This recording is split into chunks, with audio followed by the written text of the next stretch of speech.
Hi, my name is Rowena, and I used to think betrayal had a face, until I saw my sister smiling the moment my husband pushed me down the stairs. He said I was faking it, the pregnancy, the symptoms, the pain. He called it a test. But what if the worst part isn't the fall itself, but the silence that followed? The way everyone looked away. The way she laughed. What kind of family needs proof that you're telling the truth about your own body? And when they finally believe you, is it already too late? Let me tell you what happened next. I hadn't taken a pregnancy test in nearly a year. The last time, I'd cried for 3 hours in the upstairs bathroom, wrapped in a towel like it could protect me from the echo of that single pink line. But this time there were two. Faint, but there. I didn't shout. I didn't cry. I just sat on the edge of the tub in our quiet home in Chapel Hill and stared at those lines until the sunlight shifted across the tiles. My hands trembled, not from fear, but from something I thought I'd buried deep. Hope. After 3 years of trying, after the surgery, after Gareth had said, "Maybe we're just not meant to be parents," I was pregnant. Really pregnant. But I didn't tell him. Not yet. I told myself I wanted to be sure. That I'd wait for the doctor to confirm. That I'd do it differently this time, protect this fragile beginning until I felt strong enough to share it. But really, I wasn't ready for his reaction. Or worse, his indifference. Gareth came home early that evening. He didn't smile like he used to. That warmth, the spark in his eye, gone. He said something about meetings being moved, tossed his keys in the dish, and asked if dinner was ready. I nodded and served the leftover chili. We ate in silence. "You okay?" I finally asked. He looked up from his bowl, then down again. "Fine. Just tired." No kiss. No hand on my back. He got up before I finished eating and disappeared upstairs. The next morning, I cleaned. It's what I did when my mind couldn't settle. Folding laundry, I reached into my purse to pull out a grocery list, and my fingers brushed something foreign, smooth, cool. I dug deeper and pulled out a tiny black device, a recorder. My heart dropped into my stomach. I stared at it like it had grown teeth. For a full minute, I didn't breathe. He put this here. Or did he? I sat on the floor, socks and t-shirts pooling around me, trying to remember when my purse had been left unattended. My mind raced, my chest tightened. Was I being paranoid? Had Gareth mentioned work-related tech? I couldn't recall. But why would this be hidden inside my personal bag? I tucked it back in. Didn't confront him. Not yet. By Friday, Gareth was suddenly attentive. Not affectionate, just observant. Too observant. At breakfast, he asked, "Didn't you have that OB checkup thing coming up?" I froze. "How'd you know about that?" I asked too quickly. "You put everything on the fridge calendar." I didn't. I never put my medical stuff on there. He poured his coffee and said nothing more. At lunch, I made myself a decaf. He raised an eyebrow. "Going soft on the caffeine now?" I gave a short laugh. "Just trying to sleep better." He nodded, but he watched me drink it like he was testing a theory. That night, lying in bed beside him, I stared at the ceiling and thought of the last time I was here. Really here, as a woman about to be a mother. When the first pregnancy ended, Gareth had held me briefly, patted my back like I was a child. The next morning, he'd said, "Let's not tell anyone. It's embarrassing enough." And now I was carrying again, and I didn't know who he was anymore. Saturday morning, Malis called. My younger sister was always calling at odd hours, her voice too bright, too sweet. "Hey, big sis, what are you doing next Friday? Mom and Dad want to do a little dinner, family night." I hesitated. "I might have something, work." "Liar," she laughed. "You work from home. You're probably in pajamas right now." I smiled thinly. "Maybe." "You sound different." "I don't know. Heavier?" she teased. I forced a chuckle. "Just tired." "Come anyway. Everyone's been asking about you. Gareth, too." We hung up after a few more obligatory pleasantries. I sat still for a long time, phone on my lap, pulse in my throat. That night, after Gareth went to bed early, claiming a migraine, I curled up on the living room couch. My hand rested over my stomach, protective, instinctive. I hope this time, I whispered to the quiet room, they believe you exist. Link to next chapter. From the hallway, Gareth watches quietly, unreadable expression. By the time Friday rolled around, the lines on the test had darkened. I had an appointment scheduled for next Tuesday, but I hadn't said a word. Not to Gareth, not to anyone. Just the thought of bringing it up twisted something inside me. He insisted we go to the gathering, said it would look weird if we skipped another family night. I wanted to stay home, curl up, rest, but I knew better than to fight him when he was on a mission to maintain appearances. I wore a long cardigan over a blouse that hung just loose enough to mask the changes I'd started noticing in the mirror. In the car, Gareth barely spoke. The radio stayed off. His hands gripped the steering wheel a little too tight. I didn't ask why. When we pulled up to his parents' new house, I had to force my breath steady. The backyard was strung with twinkle lights, soft jazz played from hidden speakers, and a table of cheese and wine was already surrounded by familiar faces in pressed polos and pastel dresses. "Hey, look who decided to show up," Gareth's uncle called as we stepped through the gate. His mom waved from the grill with tongs in one hand and a glass of Chardonnay in the other. Nothing about the scene looked threatening, but my skin prickled anyway. Maylise arrived 15 minutes after us, fashionably late as always, in a white jumpsuit that screamed attention. She moved like someone who knew the spotlight was hers, even when it wasn't. She hugged me longer than necessary, pulling me close enough to whisper, "You're glowing. Must be something in the water, or in your belly." Before I could respond, she handed me a small pink gift bag with glittery letters, for future little surprises. I stared at it, pulse skipping. She giggled. "Just for laughs," she said, loud enough for nearby cousins to hear. "You never know when a woman your age decides it's time to prove a point." I wanted to disappear. The evening blurred. People asked about work, about home renos, about whether we'd taken that Napa trip we kept talking about. Gareth played host, moved among relatives with practiced ease. I stayed near the drinks table, sipping sparkling water, pretending it was something stronger. When I declined wine for the third time, Gareth's mom tilted her head. "No Merlot for you tonight? That's not like you." "She's been eating strange lately, too," Gareth chimed in, smiling just a bit too tightly. "Cravings or something. Probably nothing." His tone was light, but it carried a hook. I felt the eyes turn, the silent calculation beginning. I fumbled for my purse to grab my phone and realized it had already fallen to the deck. As I bent down, a gasp sliced through the air. My pregnancy test. The same one I'd used, kept tucked away in the zippered side pocket. It lay on the ground like a verdict. "Oh my God," Milas said dramatically, pressing a hand to her chest. "Are you seriously carrying that thing around like a trophy?" Someone snorted. Another aunt whispered. Gareth picked it up, turned it in his hand, then looked right at me. "This isn't new," he said coldly. "She's been keeping it for weeks. Don't read too much into it." I don't remember how I got to the bathroom. I just remember the door shutting behind me and the silence inside. The lights were too bright. My face in the mirror looked drawn, unfamiliar. I leaned forward, bracing my palms on the sink, and tried to breathe through the rising burn in my throat. Just 2 days ago, I was holding on to something delicate and real. Now, it felt like everyone had touched it with dirty hands. I hadn't told them because I wasn't ready to grieve in public again, not like last time. I wanted this to be ours, mine, for a little longer.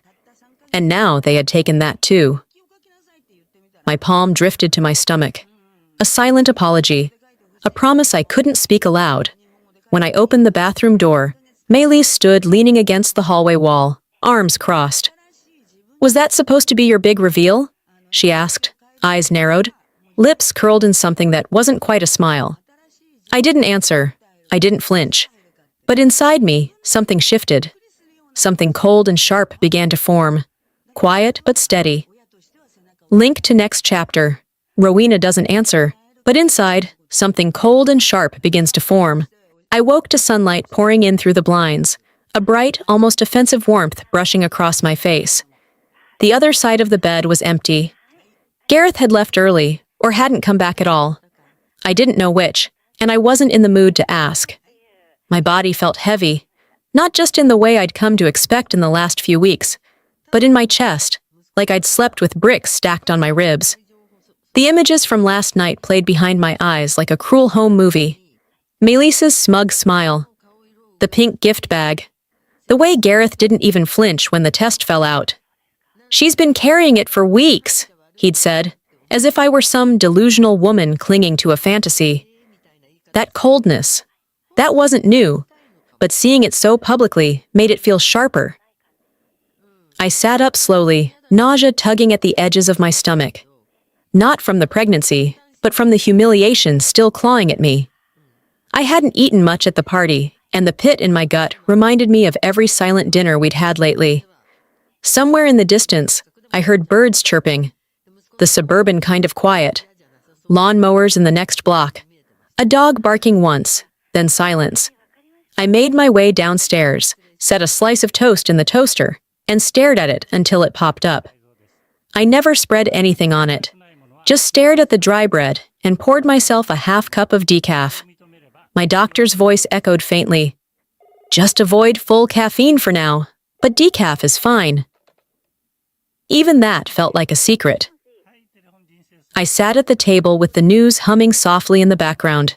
A headline about a recall on car seats. Something about a senator resigning. None of it stuck. It all blurred together in a haze of gray noise. I found myself drifting to my office, the smallest room in the house. It had once been a nursery. We'd painted it yellow. Gareth picked the shade, said it was gender neutral. That paint had long since been covered by a dusty taupe. I hadn't entered it in months. I opened the bottom drawer of the file cabinet, looking for an old receipt, and instead found something unexpected. My journal. Leather-bound, slightly bent at the corners. I hadn't written in it since. I didn't want to finish the sentence. I opened it to a marked page, not by my hand. A pink ribbon I never remembered using sat between entries. I pulled it open. There, in my own handwriting, was the entry from the week I lost our first baby. Raw, unfiltered, pages stained with a teardrop I didn't recall falling, and smeared, like someone had read it recently, thumbed through it. The ink around one paragraph blurred slightly, as if pressed too hard. I could hear my own voice in my head from that day, a cracked version of myself trying to rationalize grief. Maybe it wasn't meant to be. Maybe Gareth is right. It's better we didn't tell anyone. But what struck me now was the familiarity of the words. Not mine, but Melissa's. At brunch, 2 weeks after I'd miscarried, she'd laughed. Actually laughed. When I declined a mimosa and joked, "Well, looks like someone's resetting the clock early." At the time, I'd brushed it off. Told myself she didn't mean it, that she didn't know the full story. But now I knew better. She'd read this. That day, I left my office door unlocked. She'd come by to drop off something for Gareth. Said she wanted to check in on me. She must have gone through the drawers. Must have found this journal and devoured the pain I hadn't even spoken aloud. I felt nauseous again, but not from hormones, from betrayal. I slowly closed the journal, my fingers tightening around the worn leather edges. I whispered, more to the empty room than to myself. "So that's how you knew exactly what to say?" This wasn't just about last night. This was about patterns, repeating wounds dressed up as jokes. She didn't stumble upon my vulnerability. She weaponized it. My heart thudded a little faster as I walked back to the kitchen, grabbed my laptop, and opened a blank document. I wasn't writing for catharsis, not anymore. I was documenting. I needed to start keeping track, not just of what had happened, but of what they tried to bury. Link to next chapter.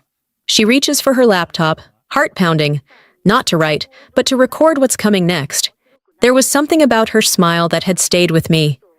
Not the one she wore when she handed me that cursed pink bag.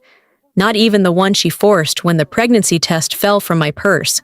It was later, after the whole thing blew up. I caught her standing in the hallway just outside the bathroom. Her arms crossed, lips tilted up, eyes gleaming like she'd just witnessed something deeply satisfying. It wasn't confusion, it was amusement. Glee, even. That image stuck with me all through the night and into the afternoon. After Gareth left for a so-called gym run, I sat down at the dining table, laptop in front of me, and stared at the blinking cursor.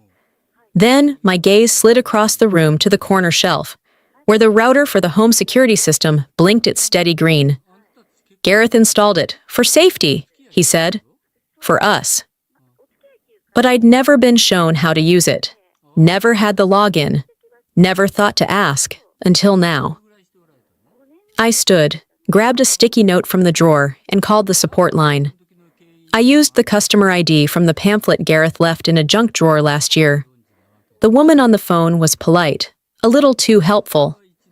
Within minutes, she reset the password and emailed me temporary access. It took longer than I'd like to navigate the archive folders, but I eventually found the file labeled Backyard Cam, March 18th.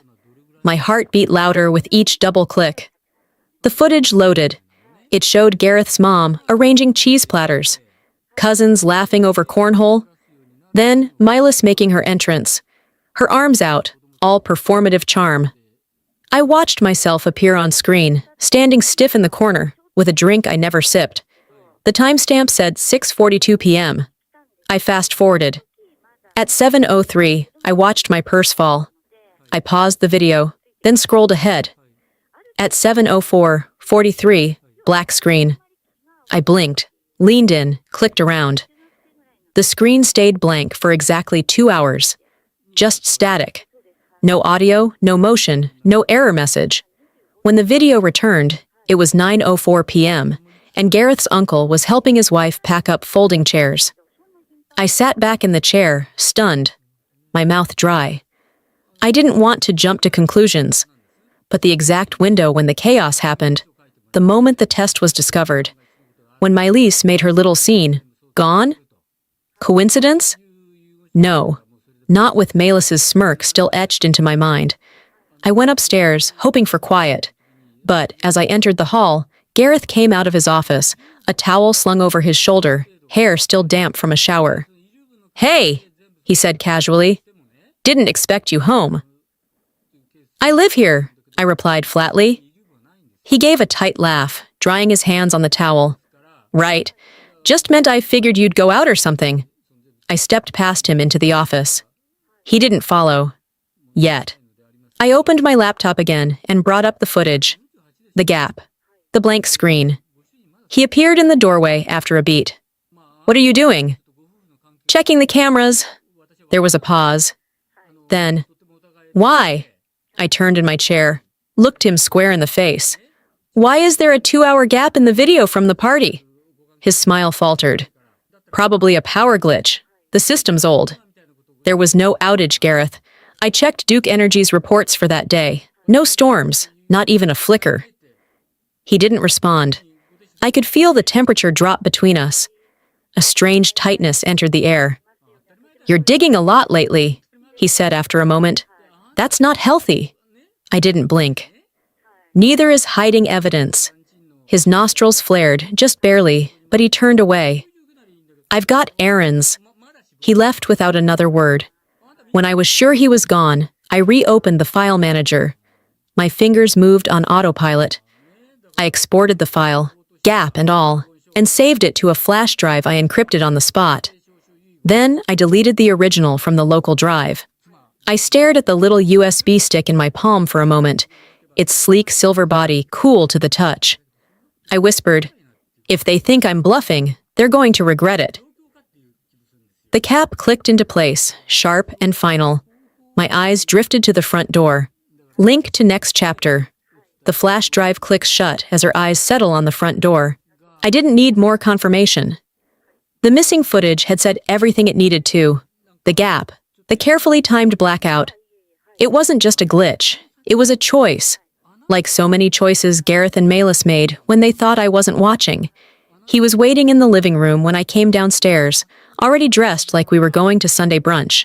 Slacks, button-down, cologne, that always made me sneeze a little. He didn't look up from his phone when he said, "You ready to go?" I grabbed my keys, not answering him directly. Outside, the air was cool for a spring evening, the kind that made your bones ache even in warmth. We didn't talk during the short drive to his parents' house. His knuckles were white on the steering wheel. Mine were wrapped around the flash drive in my pocket. By the time we arrived, the backyard lights were already on. I could hear the clatter of silverware and murmurs of relatives settling into their routines. I didn't make it 10 feet into the house before Gareth pulled me aside. "We need to talk," he said, his voice low but sharp. "I don't think now is the time," I said, glancing toward the den where his mother was pouring wine. He gestured toward the staircase. "Just 2 minutes," I followed.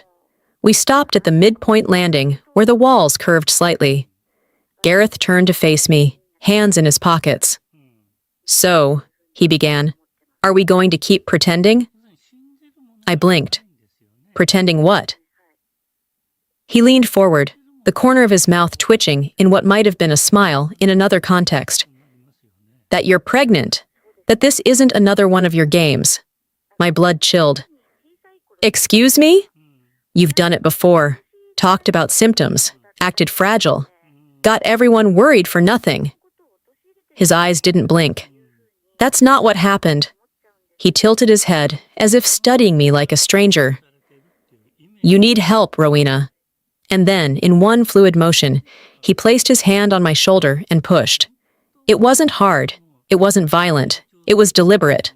I stumbled down the 3 steps before my foot caught the carpet edge. My body twisted, the pain shooting up my spine as I landed awkwardly on my side. My elbow slammed the bottom step, then my hip. The impact jarred me, but what I felt most wasn't physical. It was the ripping. A scream caught in my throat, but didn't make it out. I lay still for a second, staring at the ceiling, chest heaving. From above, a laugh. Light. Almost musical. I turned my head slightly. Malis. She stood at the hallway balcony, her face calm, eyes fixed on me like she was watching a play unfold.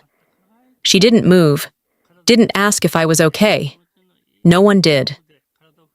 After what felt like an hour, but couldn't have been more than 30 seconds, Gareth descended the stairs slowly. "You tripped," he said, kneeling beside me. His tone had changed, suddenly concerned, like a mask sliding back into place. I didn't answer. I couldn't. He drove me to the emergency room in silence, both hands on the wheel, white again. No music, no questions. Just the steady sound of his breathing, too measured to be natural. At the hospital, fluorescent lights flickered above me as nurses moved with gentle urgency. Blood work, ultrasound, quiet whispers I couldn't interpret. Gareth sat in the corner, flipping through a magazine like we were waiting for a haircut. Eventually, a young doctor stepped in. "You were pregnant," she said softly. "But I'm afraid the pregnancy didn't survive the fall." The world didn't spin. It just stopped. No tears, no screams. Just that same stillness from a year ago, echoing louder this time. Later, alone in the recovery room, I laid there staring at the ceiling tiles. The pain medication dulled everything but the ache behind my ribs. A nurse came in to check my vitals. She was older, kind eyes. As she adjusted my IV, she hesitated. "Can I ask something?" I turned my head. She lowered her voice. "You didn't just fall, did you?" I stared at her. My mouth opened, then closed. She nodded as if I'd answered. I couldn't say the words, not yet. Back in the silence, I placed a hand over my stomach. The goodbye wasn't new, but the cause was? This time, it wasn't my body that failed. It wasn't chance. It wasn't bad luck. This time, it was him. And her. I stared at the wall clock for a while before turning to my phone. A new message lit up the screen. From Maylise. Just a single emoji. A smiling face. Link to next chapter. Her phone buzzes on the side table. It's Maylise, texting a smiley face. Morning came slow and silent, like the hospital didn't know what had happened. I woke with a dull ache in my hips and an IV drip ticking beside me. My body felt hollow, but not numb. I didn't cry. Not anymore. I'd shed enough tears for people who only saw my grief as a nuisance. Gareth sat in the corner, scrolling through his phone like he had somewhere better to be. He hadn't said much since the night before. No apologies, no questions. Just the occasional sigh, as if I was the one who'd burdened him. A nurse came in with my discharge paperwork. Her smile was soft, but her eyes scanned my face too closely. She placed my personal items beside the bed, a clear bag with my wallet, keys, and phone. As I reached for it, I noticed a small red dot blinking faintly on the screen. I'd forgotten about the voice memo app. My heart kicked once, then steadied. I tapped the file. It wasn't long, just over 2 minutes. The timestamp showed it was recorded last month, during a visit to the OB/GYN. Gareth had insisted on coming along that day, said he wanted to support me, but the recording told a different story. I just want to understand, his voice said, calm and collected. How can one really verify if a pregnancy is real? Some women exaggerate. You know, for attention, for leverage. The doctor's response was professional, distant. But Gareth's tone, that calculated detachment, it was unmistakable. He'd been preparing for this, planning it. I replayed the audio 3 times, each time letting the chill settle deeper into my chest. I slid my phone into my bag, thanked the nurse, and walked out before Gareth could offer his fake smile. He jumped up, reaching for the keys. I'll drive? No, I said, stepping back. I've called a car. He raised an eyebrow. You're serious? I didn't answer. The rideshare pulled up and I got in, never looking back. The ride home was quiet. I asked the driver to take the long route, giving me time to think. The trees blurred past the window, and my fingers curled around the phone in my lap like it was the only anchor I had. Once inside the house, I went straight to my office. The light through the blinds fell across the floor in pale stripes. I crouched beside the locked cabinet, turned the key, and pulled out an old shoebox filled with receipts, files, and notes I hadn't looked at in months. It didn't take long to find it. A small slip of paper, yellowing at the edges. Gareth's purchase from a medical novelty site. He told me once it was for a Halloween party prank. I hadn't thought twice. But now I ran the item code through the site's archive. Fake ultrasound kits. Identical to the one he joked about once, months ago, when he saw me reorganizing old scan photos. He planted the idea early, then waited for a moment to make it matter. I laid the receipt next to my phone and pulled out a legal pad.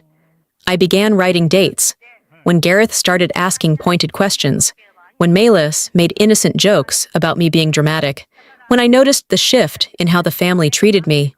A pattern emerged. Not a sudden betrayal, a slow burn, coordinated. They wanted me to look unstable, to paint my pain as fiction. But what they hadn't counted on was what I'd kept. I took pictures of the receipt, the audio file timestamp, and a screenshot of the website showing the matching item code. I opened my cloud folder, one Gareth didn't know existed, and created a new subfolder. I titled it, In Case They Come For Me Again. Then I stared at the screen. There was a name I hadn't spoken to in over a year. Someone who once said, if you ever need help, real help, not just a vent, call me. I typed a message, fingers trembling, but steady enough to finish. I'm ready if you are. Link to next chapter. Then begins typing a new message to an unknown recipient. I'm ready if you are. I stirred honey into my tea with slow, steady circles. The sound of the spoon against porcelain was the only thing I heard. No music, no TV. Just that soft clinking and the faint hum of spring wind against the windows. My laptop sat open in front of me, the cloud folder still safe, the evidence intact. Screenshots, voice memos, receipt scans. They were all there, untouched. My hands didn't shake. Not this time. My phone buzzed across the table. "Have you seen Milas's blog post?" The text read. I clicked the link, and my stomach turned before the site even loaded. The title alone made me exhale through my nose. When Family Turns Fiction, a sister's perspective on manipulation. Milas's signature style was all over it. Light, witty, filled with self-deprecating charm, masking cold cruelty. She called me emotionally fragile, said I had a history of exaggerating for sympathy, that my recent meltdown was part of a pattern. She didn't use my name, but the hints were blatant. "She's brilliant at performance," Milas wrote. "Always has been. But I just want peace. And sometimes peace means letting go of toxic people, even when they share your blood." The comments section exploded. "You're so brave. Toxic siblings are the worst. Sending love, Milas." Someone even wrote, "Sounds like your sister needs help." I stared at the screen, letting the heat crawl up my chest slowly, purposefully. I didn't cry. I didn't pace. I didn't scream. I just closed the tab. Then I made a call. "Dr. Rourke?" I said when he picked up. "It's Rowena." A pause. "Rowena, yes. I saw the news. I need something from you. A statement. Something confirming what I was actually going through." He sighed. "I want to help. You know I do. But Gareth's attorney contacted me last week. Of course they did. They reminded me of confidentiality and liability clauses. If I speak on record, they could drag me into a suit. My practice." "I understand," I said before he finished. "Thank you for taking the call." "I believe you," he added, voice soft. "But I can't put it in writing." I ended the call. Then I grabbed the folder from my cabinet, the one labeled Rowena's War in faded ink, and drove to the Women's Legal Aid Center downtown. It was a beige building with peeling paint and a rusted mailbox, but it held more truth inside than any place I'd been lately. I sat across from a volunteer named Karina. She looked younger than me, but her eyes were seasoned. "Take your time," she said, nodding toward the papers in my hands. I laid out everything. The receipt, the flash drive, the ultrasound comparison, the recording of Gareth asking how to verify a real pregnancy. When I finished, Karina asked just one thing. "Do you want to handle this quietly, or do you want to make it public?" I met her gaze. "Quiet didn't get me anywhere. I'm ready to set it on fire." By 3:17 p.m., I had written and posted an anonymous op-ed titled "Gaslit by Blood." I didn't name names, but the details were unmistakable. I included screenshots of text messages, redacted but telling. A blurred version of the receipt, Gareth's voice captured mid-sentence, asking, "Some women fake it, right?" I posted it on a private forum for women's rights advocates, where stories were shared, supported, and then sometimes went viral. By 4:45 p.m., the post had over 30,000 views. Lawyers, therapists, journalists, people I'd never met began resharing it, commenting with outrage, empathy, fury. They didn't know my name, but they knew my story. Milas, of course, remained clueless. At 6:02 p.m., she posted a sun-drenched selfie on Instagram with the caption, "Sunshine and no regrets." 10 minutes later, the comments started changing. One said, "Wait, isn't this the sister of that woman who just exposed her whole family?" Then another, "Milas, care to comment on Gaslit by Blood?" A third, "You looked a lot more confident before receipts dropped." I watched it unfold with a stillness I didn't know I was capable of. I sipped my tea. My heart didn't race. This wasn't revenge. This was the beginning of reclamation. Linked to next chapter. One says, "Wait, isn't this the sister of that woman who just exposed her whole family?" When Gareth's mother texted inviting me to a calm discussion dinner, I didn't respond right away. I just stared at the message, then reread it twice, as if the phrasing might soften with repetition. But no, it stayed the same, soft words hiding sharp edges. I knew what they were planning: a family image rescue, a room full of carefully worded excuses, probably staged on fine china. I could have ignored it, but I didn't. Instead, I took the time to charge my phone, format a spare flash drive, and slide a recorder into the inner lining of my purse. No one there would speak the truth willingly, but I was done waiting for permission to protect myself. Tuesday evening arrived with forced smiles and the faint scent of garlic butter from Gareth's mother's kitchen. The table was set for 10, but only 8 seats were filled. No surprise. Melis liked to make her entrances loud and late.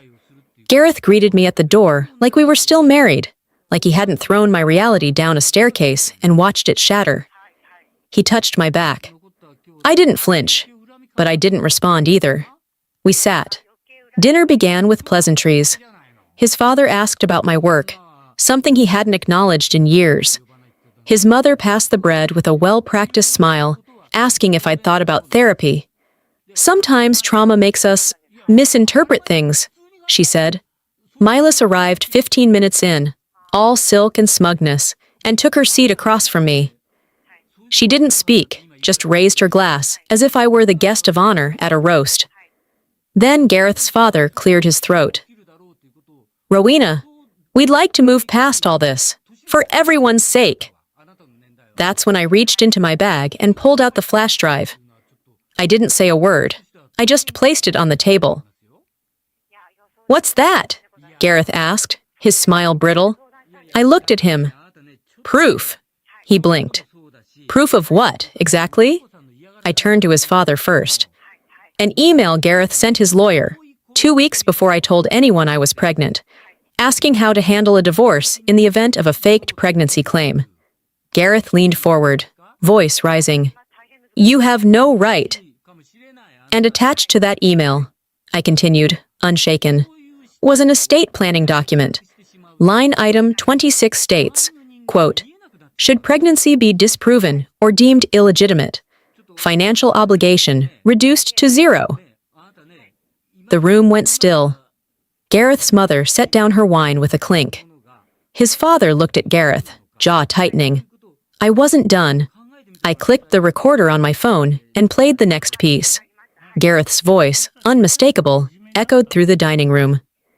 "If she keeps lying, maybe a fall will make her tell the truth." Melis's fork dropped.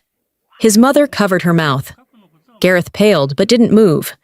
The silence was thick, shame and shock hanging over the table like a storm cloud. Gareth stood. "This is ridiculous. You're twisting everything." I stood too, but my tone was calm. "I'm not here to beg. I'm not here for closure. I'm here because you don't get to rewrite my pain." I picked up my bag, left the flash drive, and walked toward the door. As I reached the hallway, voices rose behind me. Gareth's father yelling, Melis shouting over him, "I told you not to leave proof." That was the last thing I heard before the front door shut behind me. Outside, the night was warm. I slid into my car, sat for a moment in silence, and checked my phone. A new notification. My op-ed, Gaslit by Blood, had been picked up by a national women's justice platform. The top comment read, "She didn't just survive, she fought like hell." Link to next chapter. The top comment reads, "She didn't just survive, she fought like hell." The sound that woke me wasn't my alarm. It was my phone, buzzing endlessly against the nightstand. When I finally picked it up, the screen was filled with notifications, mentions, messages. A dozen group chats lit up with unread messages. I hadn't even opened my eyes fully before I knew what happened. I sat at the kitchen table in my robe, holding a mug I'd forgotten to fill, scrolling through the aftermath.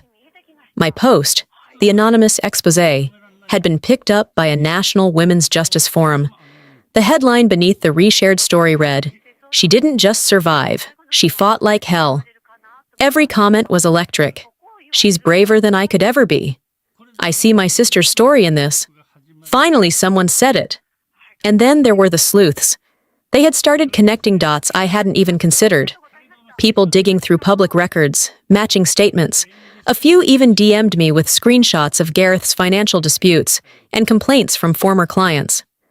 I wasn't the first woman he'd tried to discredit, just the one who didn't stay quiet. Then came Melis's rebuttal, a shaky, overly lit video she posted to her social media with tear-streaked cheeks and a gentle violin track in the background. She talked about family being messy, about forgiving those who twist pain into performance. It backfired instantly. Comments poured in, calling out the performance, questioning the timing, tearing apart her tone. One person wrote, "If this is acting, she deserves an award for Worst Supporting Sister." Another said, "Girl, we watched you drop the knife and try to pick up a mirror." I closed the app. That was enough internet for now. Later that morning, I received an anonymous email. No subject. The sender used a name I hadn't seen in years. Jasper. Jasper had been Melis's boyfriend for nearly 2 years. Back when I thought she might actually settle into something real. He disappeared after a nasty breakup we were never told much about. His message was short. Rowena. I know what happened that night. I know why she laughed. It's time someone told you what they tried to erase. If you're ready, I'll talk. I stared at the screen. Before I could reply, the doorbell rang. I wasn't expecting anyone. Through the peephole, I saw Ivy, my neighbor across the street. Always polite, always quiet. I opened the door slowly. She stood there gripping her purse like it was armor. "Hi," she said, voice small. "Can I talk to you for a second?" I nodded and stepped aside. She didn't sit. She just stood in the middle of my living room like she'd landed on the wrong planet. I was at the party," she began. "You probably didn't notice. I left early, but I saw." "Saw what?" She swallowed. "I saw Gareth push you at the top of the stairs. He waited for you to turn your back, and he didn't slip. He meant to do it." The words didn't hit all at once. They rolled through me slowly, thick as syrup. She kept going. "I didn't come forward because, well, everyone in this town knows his family. And your sister, she's very convincing." Ivy looked down. "But I've been seeing what you posted. I saw the news. I couldn't sleep last night." I reached out and touched her arm. "Thank you for telling me." She left quickly, clearly shaken. But that was all I needed. By noon, I was back in my office with my lawyer on speakerphone, spreading out documents and scribbling a timeline on my whiteboard. "Now we have motive," I said. "We have a witness. And I have the receipts. Literally." He paused. "You want to formalize this?" "Yes.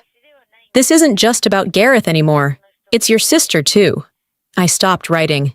"He didn't just hurt me. They planned it together." I hadn't said it out loud before, but now that I had, it settled over the room like truth always does. Quiet, undeniable, final. At the courthouse filing office, I slid the folder across the desk with every document they'd tried to bury.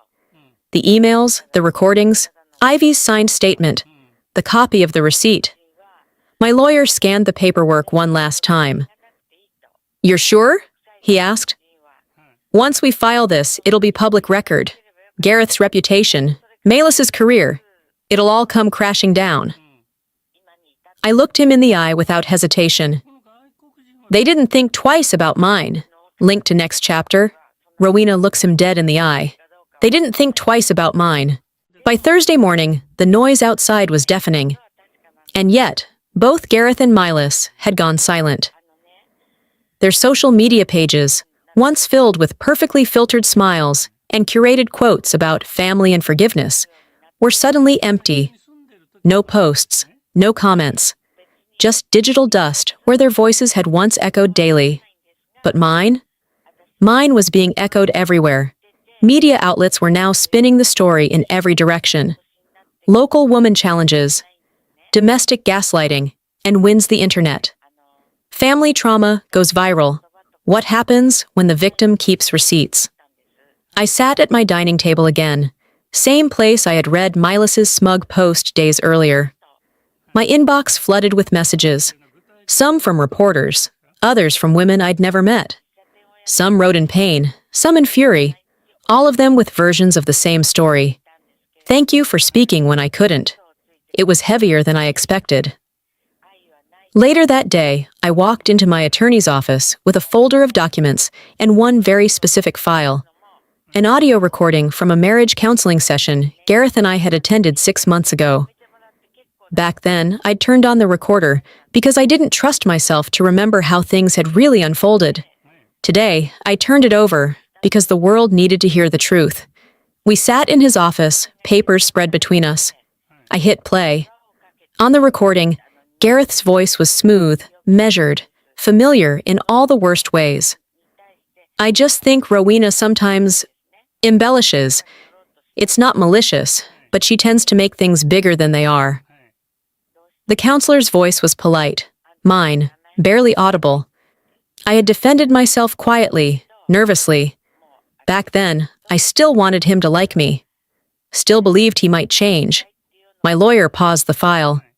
"This audio changes everything," he said, tapping a finger on the table. "This shows pattern, intent." He wasn't confused. He was crafting a narrative. I nodded, not out of pride, but clarity. That night, long after the emails stopped and the house had gone still, my phone buzzed again. Unknown number.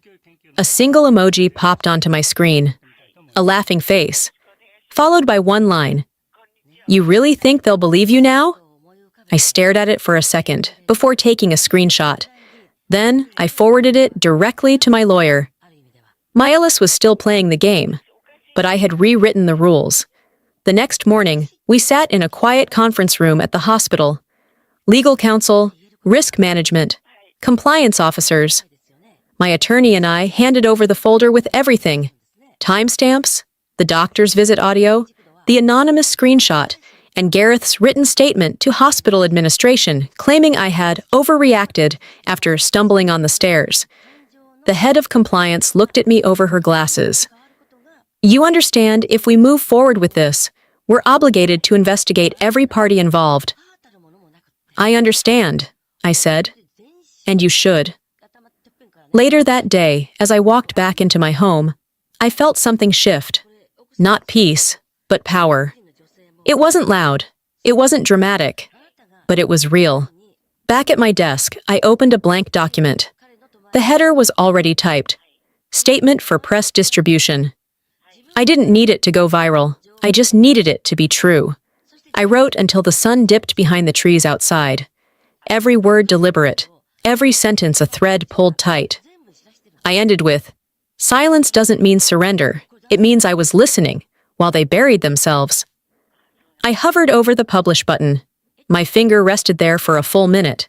Then I clicked save. Not yet. Link to next chapter.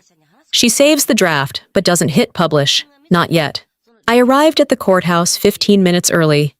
Not because I was eager, because I needed to sit with the silence before the final formality began. The hallway was cold, echoing with footsteps that didn't belong to me. The envelope in my hand felt heavier than it should have. The finalized divorce agreement, neatly folded, legally binding. Gareth showed up 2 minutes before the hearing. He didn't look at me. His lawyer nodded stiffly at mine. Gareth wore the same blazer he used to reserve for charity galas, probably thinking appearances still mattered. But this wasn't a room where smiles meant anything. We were called in. I took the pen from the clerk before she finished her sentence and signed where I needed to. My name, followed by a period. Not a flourish. Not a hesitation. Just final. The judge asked if we'd like to make statements. I shook my head. Gareth mumbled, "No, Your Honor." Miles didn't show. Not that I expected her to. The only time she appeared lately was when it served her narrative. Outside the courtroom, my lawyer placed a hand lightly on my shoulder. "You should know, this was rare. The court didn't hesitate. They believed everything you brought in." I gave him a small nod. Because I wasn't bluffing. I didn't feel triumphant. I didn't feel anything yet. Just an unfamiliar lightness in my chest, like breathing through a cracked window after years of stale air. That night, back home, I found myself scrolling through an old folder on my laptop, one labeled Letters Never Sent. There it was, sitting untouched since last fall. To Malis.das. I clicked it open. It was long, too long. Paragraphs detailing how much I missed her, how confused I felt, how I wanted to understand what had changed between us. I had poured words into it when I still believed she was capable of remorse, when I thought there was still a version of her that missed me too. I read every line quietly. No tears, no pity. Just the strange detachment that comes when you read a story you once starred in, but now no longer recognize. I hovered over the file for a moment, then deleted it. No hesitation. Next, I opened my photos. Scrolled until I found the last picture of Gareth and me, taken 2 weeks before everything began to fall apart. We were at a fundraiser. I had my hand on his chest, and he was smiling. So was I. But I remembered that night. I remembered the way he hissed at me in the car because I forgot to thank a donor. I remembered how I cried in the bathroom and reapplied mascara before the auction. I deleted that picture too, and I kept going. Image after image, memory after memory, wiped clean. Not because I wanted to forget, but because I was done honoring the parts of my life they never earned. By the time I finished, my phone was down to 8% battery, and the room was dark around me. I lay on the couch, a blanket over my legs, the windows open just enough to let in the night air. I didn't need justice to feel free, I whispered into the quiet. I just needed it to close the door. Then, as if summoned by the words, the doorbell rang. I sat up slowly, heart steady, not startled, just alert. At the door, no one stood waiting, but on the mat, a single envelope. No name, no return address, just silence. Link to next chapter. The doorbell rings. An envelope is left on her doormat, with no name. The envelope on the mat wasn't thick. No stamp, no handwriting. Just my name printed in soft gray type, centered like it had always belonged there. I took it inside, set it on the table, and opened it with the corner of my fingernail. Inside was a single sheet of letterhead from the North Carolina Women's Advocacy Collective. A real organization, not just an online community. The note was brief. They'd followed my story, anonymous though it began, and wanted to invite me to speak at a closed retreat for survivors of domestic psychological abuse. I sat with the letter for a long time. Let it rest on my lap while I stared out the window. It wasn't an invitation to relive anything. It was a request to speak as someone who lived through it. The house felt different now. Not emptier, not lonelier, just still. Each room no longer echoed what happened inside it. It simply existed. I walked from kitchen to living room to bedroom with a sense of grounding I hadn't felt in years. The pictures were gone. The carefully placed decor Maelis once helped arrange had been boxed up and donated. What was left were things that served me. Books, warm throws, light. I sat at my desk for the first time in weeks and opened a blank page in my journal. Not Gareth, not Maelis, not the fall, just me. I wrote about the lake, so the next morning, I went. It was a small spot just outside Chapel Hill, where Gareth and I once stood imagining picnics and toddler shoes and swimming lessons. I hadn't been back since, but I brought something with me. A stone the size of my palm, engraved with one word. Still. I didn't say a prayer or release a balloon. I didn't cry. I just walked to the edge of the water, knelt, and placed the stone down where the grass met the dirt. It wasn't a funeral. It was a goodbye. That afternoon, I met with the director of the collective. Her name was Margaret, a woman in her 60s with salt gray curls and a voice that cut through air like kindness disguised as iron. She didn't ask me to relive every detail. She just said, "We think your voice could help women find theirs." I told her the truth. "I'm not sure I'm ready." She smiled. "That's okay. We're not asking for readiness, just honesty." I nodded. Sometimes surviving meant speaking while still shaking. The panel was held 3 days later at a retreat center tucked in pine trees. Quiet, tucked away. The other speakers were women of all kinds, young and old, some loud, some who barely spoke above a whisper. I sat in the front row until they called my name. I walked slowly to the microphone. My heart didn't race. My hands didn't shake. But my voice, it caught a little on the first word. "I'm not here to tell you how to heal," I began. "I'm here to tell you you're not crazy." Heads nodded. Some wiped their eyes. One woman across the room mouthed, "Thank you." And that was enough. Later that night, back home, I sat on the same couch where I once lay hollowed out. I opened my blog, not the anonymous version I had used to survive, but the one under my name, my face, my story. I wrote the truth with full breath and no trembling. They called it a fall. I called it a beginning. And then I hit publish. If there's one thing I've learned through all of this, it's that silence is not the absence of truth. Sometimes it's the space where truth gathers strength. To anyone watching who has ever been made to doubt their reality, to second-guess their own pain, you are not alone. What they call dramatic, you know as survival. What they dismiss as overreaction, you feel deep in your bones as a warning. Trust that. I didn't share my story for revenge. I shared it because healing doesn't happen in hiding. It happens when one voice says, "Me too," and another replies, "I believe you." I used to think strength meant staying quiet. Now I know. It means knowing when to speak. What would you have done in my shoes? Have you ever stayed silent just to keep the peace, only to lose yourself in the process? I want to hear from you. Tell me in the comments. Where are you watching from? What part of this story hit home for you? Or even, what didn't? And if this story touched your heart, or even made you pause to think, type 1 in the comments so I know you're out there. If you didn't connect with this video, tell me why. I'm listening. Let me know where you watched this from, what you felt, or what you would have done differently. Your voice matters. Don't forget to subscribe to this channel if you want to hear more real stories. Stories that hurt, that heal, and that remind us we're all just trying to find our way through the quiet. See you in the next one.